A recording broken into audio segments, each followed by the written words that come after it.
It's another one of those quality questions. Quality questions, huh? So, Stuart, you've been working in the audio video world for a while. you say that every time.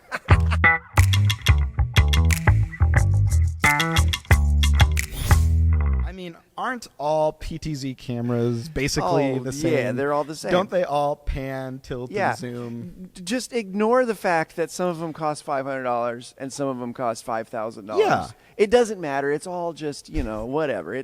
They all do the same thing. Listen, y'all, some of you might think we're a little cavalier about these questions, but we want to break the ice and get you thinking a little more critically. Well, I've got a question for you. Yeah. What is PTZ? What does that mean? PTZ camera? What is that? So PTZ usually refers to a motorized camera that can be remote controlled, and the PTZ part comes from the ability of the camera to pan, tilt, and zoom. Up until COVID, I don't think most people knew what a PTZ camera was. Mm-hmm.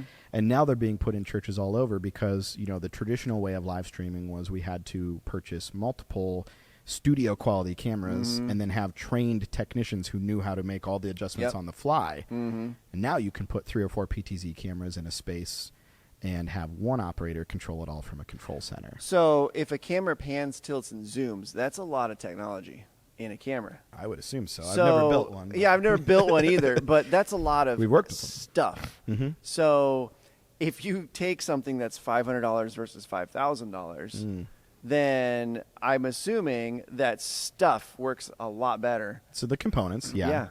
And something people overlook in cameras a lot is the light sensors, the lenses. Yep. That's the other thing. Commonly in the video photography world, like you get a camera body and then you pair it with different lenses to get different feels.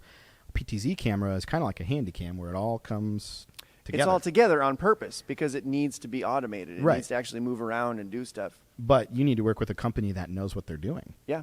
Because you got to control that somehow, right? Yeah. Like, it's fine if it can pan and tilt and zoom and stuff, but how does it work? Like, how easy is it to work with? I think a lot of people get frustrated because maybe they Google cheap PTZ cameras and basically they plug them in and they end up with essentially like webcam quality. Sure. And I think some people get frustrated because I might as well have gone out to Walmart and bought a $30 webcam for that Yeah, absolutely. quality. Yeah. What they don't realize is basically those companies took a webcam and added a pan, tilt, and zoom motor to it. Yeah, exactly. And really, you're not getting that high quality video quality. So there's a handful of brands. I mean, you've got PTZ Optics. Mm-hmm. They're kind of in the middle. Like they're Not too expensive. They're not expensive. They're not cheap. They're very open source. They've got a lot of. They're really easy to deploy. Yeah, we use them a lot. They have a lot of information on the internet. Mm-hmm. A lot of people use them. All that stuff. You can run them through stuff. A newer company that's really killing it is Bird Dog. They've got some really good stuff. They kind of specialize on the NDI stuff. And then the other company that's a little bit more expensive, but still in that same price range, is NewTek. Yep. And NewTek's really known for broadcast stuff. They make the TriCasters and like all the right. So all when that you're stuff. looking for that kind of more TV studio quality, Yeah. And that's the thing is like when you get something built by a company that's known for instance. The TriCaster is literally in every TV studio. Mm-hmm. They're known for that. Yeah. You know you're going to get really good quality. The NDI stuff is cool because you can deploy those cameras almost anywhere. Yep. And you don't have to have lots of expensive video cabling. You can literally just run it through a network. Yeah. And in fact, a lot of cases, most of you are running ProPresenter, and you can actually pull those cameras into your computer just via Ethernet. Mm-hmm. And that's the other important thing. Like we talk about with a lot of gear is like there is good gear and bad gear. So obviously we encourage you to buy good gear.